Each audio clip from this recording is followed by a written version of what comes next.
En la W, el reporte coronel. Daniel, gracias por este reporte de hoy que resulta una absoluta primicia. Adelante, por favor, con Aida Victoria. Aida Victoria Merlano es una influencer de enorme impacto en Colombia. Cada publicación suya en las redes sociales es vista por cientos de miles de personas. Ella es también la hija de la senadora Aida Merlano, quien está presa por delitos electorales y quien hace 4 años se fugó desde un consultorio odontológico descolgándose por una cuerda, una imagen que se quedó en la memoria de muchos colombianos. Aida Victoria, la hija, tiene 24 años, recién cumplidos. Está empezando su vida, pero acaba de ser condenada en segunda instancia a 13 años y 10 meses de prisión como coautora del delito de uso de menores para fuga de presos. El menor que usó, según la sentencia, es su hermano Esteban, que para el día de la fuga tenía 17 años. Hoy Aida Victoria le concede al reporte coronel la primera entrevista después de la dura sentencia. Acompañándola está su abogado, el penalista Miguel Ángel del Río, quien ya anunció que interpondrá el recurso extraordinario de casación ante la Corte Suprema de Justicia para que el caso sea revisado por el máximo tribunal de Colombia. A los dos les agradezco estar con nosotros. Inicialmente, Aida Victoria, ¿usted cuántos años tenía cuando su mamá se escapó? Tenía 20 años.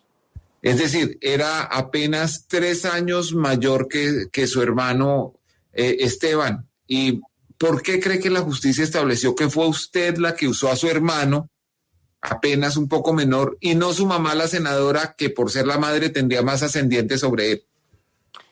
Sí, te doy mi opinión completamente sincera, porque para interponer una medida de aseguramiento no hubiesen podido hacerlo de la forma tan violenta en como la hicieron si simplemente me estuviesen acusando de fuga de presos. Siento que se reunieron, esto soy yo en mi cabeza que lo pienso, pero siento que se reunieron y pensamos, ¿cómo hacemos para hacer un show mediático con ella y bajar la presión de que se nos volara una persona de interés nacional? ¿Cómo hacemos para mostrar un resultado? Vamos a meterla presa, pero para meterla presa necesitamos ponerle un delito que sea muy grave, y siento que el que más les casó en el momento fue instrumentalización de menores por el único hecho de que mi hermano y yo estábamos en el mismo lugar en el momento de los hechos y que él era menor de edad. Eso es lo que yo pienso. ¿Cómo recuerda usted el escape de su mamá, esa fuga que pues muchos colombianos vieron en el video de la cámara de seguridad? Hay un tema, y es que a mí me queda complicado recordar la fuga porque yo no la presencié. Cuando mi mamá se tira por el consultorio, ya yo había salido de la habitación donde ella se tira. Entonces, pues yo lo único que recuerdo ese día fue salir con mi hermano del lugar, como siempre nos pide mi mamá que salgamos antes de que a ella la recojan, porque a ella no le gusta que mi hermano la vea esposada, y listo. Eso es lo que yo recuerdo que pasó. ¿Cuándo y cómo se enteró usted del plan de fuga de su mamá? Yo me entero de que mi mamá se fuga porque yo estoy en un centro comercial y me llama una amiga de mi mamá y me dice, ¿dónde estás tú? Entonces le digo, estoy ahorita mismo en el centro comercial andino. Que de hecho yo tengo la prueba de mi extracto bancario de ese día que yo acababa de pagar en el centro comercial andino. Creo que había pasado como 1 hora desde la fuga de mi mamá, y me dice, está saliendo en todas las noticias que tu mamá se fugó, ya vamos a confirmar, y ahí fue que yo me enteré de que ella se había fugado. Pero a ver, Aida Victoria, ¿quién llevó la maleta con la cuerda desde la que ella se descolgó, amarró en ese consultorio para escaparse? Según el relato de mi mamá, ella se enrosca la cuerda en su cuerpo y sale del penal con la cuerda enroscada en el cuerpo.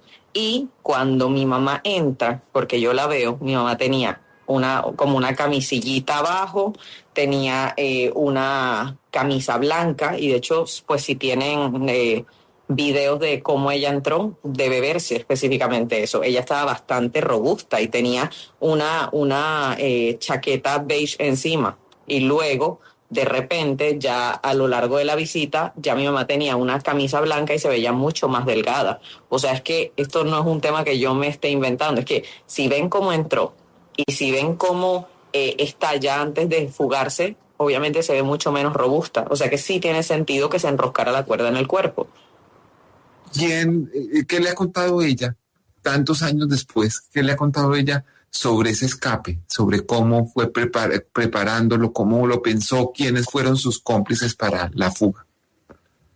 Evidentemente yo no me voy a poner a hablar de cómplices, pero a mí me encanta respirar. Yo te lo juro, amo vivir, amo la vida, amo respirar. No quisiera yo de repente acabar por ahí en una zanja con un tiro en la frente. Entonces, a mí como que no me gusta hablar de gente que yo sé que es terrible. Entonces, lo único que te puedo decir es que mi mamá, obviamente, la razón por la que se fuga es porque su vida corría peligro. María Victoria, veo por la expresión que usted hace que tiene miedo que le puedan hacer daño. Hay varias personas mencionadas como cómplices, entre esos unos abogados. A ellos, a diferencia suya, no les ha pasado nada. No han sido condenados, siguen en la calle sin ningún problema. Sí. Sí, pero si ellos están condenados, igualito yo estoy en este chicharrón en el que estoy, y si ellos no tienen ningún problema, igualito yo estoy en el chicharrón. Yo realmente en esas cosas no pienso en si alguien lo merece más que yo o si alguien debería estar en mis zapatos. Eso a mí sí me parece un poco intrascendente. Yo solo sé que estoy en una situación bien complicada. Muy complicada. Pero, ¿qué dice su mamá sobre su condena de 13 años y 10 meses de prisión? A ella como madre lo debe sentir especialmente cuando usted apenas tiene 24 años y está empezando su vida. Sí. Obviamente, como a cualquier madre, le duele todo lo que está pasando, se siente profundamente culpable, ya se lo he dicho muchas veces. No te lamentes por lo que ya pasó, no te lamentes por lo que fue. Esta circunstancia realmente, aunque ha sido tan dura, tan difícil, a mí me ha enseñado muchísimo, me ha hecho crecer como mujer, me ha dado una visión distinta del mundo, me ha dado hasta una profesión. Y creo que en medio de lo difícil que es, a mí me ha traído más cosas buenas que malas. Y obviamente le parece un exabrupto, es aparte de exagerado, extraño todo el contexto de mi condena, la verdad. En algún momento además dijeron que a usted le iban a procesar por lavado de activos, que no era solamente la fuga. Hubo, digamos, como una gran tormenta de rumores alrededor suyo, algunos de los cuales parecían venir de la propia fiscalía. ¿Usted cómo fue recibiendo esa tempestad mediática en su momento? Sí, a mí no me iban a procesar por lavado de activos, sino por enriquecimiento ilícito. Son dos delitos que se parecen, pero no son iguales. Porque en uno, y significa que identificaron a un tercero al que yo le estoy lavando el dinero, que es el lavado de activos, y en el otro, que es el de enriquecimiento ilícito, simplemente es, usted tiene unos ingresos, a nosotros no nos cabe en la cabeza usted por qué los tiene, vamos a presumir que usted se está enriqueciendo ilícitamente, o si no, demuéstrenos lo contrario. En palabras coloquiales es eso. A mí me iban a procesar por enriquecimiento ilícito, al final la fiscalía no tuvo pruebas para hacerlo, y pues ese proceso prácticamente, por llamarlo en palabras castizas, murió. Okay. Victoria, volvamos al tema de la fuga. Usted, se lo quiero preguntar directamente, ¿reconoce que cometió algún error? ¿Usted admite alguna equivocación en este episodio de la fuga de su mamá? No reconozco ningún error. Tampoco instrumentalicé a mi hermano. Y a la gente que dice, obviamente, ella debió saber, como también de hecho el juez lo decía, ella sabía que su madre se iba a fugar, ella vio que se iba a fugar. Eso no es un delito.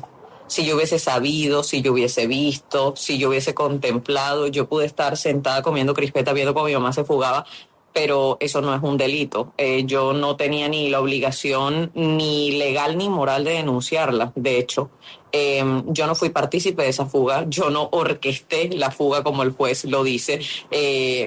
Siendo sincera, es que una fuga de tal magnitud y con tal preparación es como un poco absurdo pensar que una persona que estaba en la universidad y que tenía un emprendimiento de accesorios, porque es que yo en ese momento tenía un emprendimiento de aretes y yo misma respondía a mis mensajes, yo misma vendía mis aretes y estaba estudiando en la universidad, pues orquestar esa fuga tan cinematográfica, la verdad es bien absurdo que él piense que yo era la mente criminal detrás de eso. Doctor del Río, le voy a hacer una pregunta. ¿Cómo es el procedimiento que sigue para invocar el recurso extraordinario de casación ante la Corte Suprema de Justicia, y cuánto tiempo va a pasar antes de tener una decisión definitiva de la Corte Suprema? Sé que esos tiempos pueden variar, pero ¿cuánto estima usted que puede pasar antes de tener una decisión que la envíe a la cárcel o que la ponga libre? Sí, Daniel, desde la decisión teníamos 5 días para avisarle al tribunal que se interpondría la demanda de casación. A partir de ahí empieza un término de 30 días hábiles que termina el 15 de mayo de este año, y a partir de ahí la Corte, digamos, puede demorarse entre 1 año y medio y 2 años para tomar una decisión al respecto. Daniel, ese es un poco los márgenes de tiempo para que la Corte decida el recurso extraordinario de casación.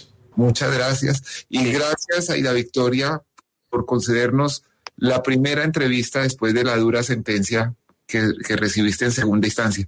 También al doctor Miguel Ángel del Río por habernos acompañado y por habernos ilustrado sobre lo que viene en este caso. Aida Victoria Merlano, 24 años, una de las influencers más reconocidas de Colombia. Sus publicaciones tienen cientos de miles de respuestas.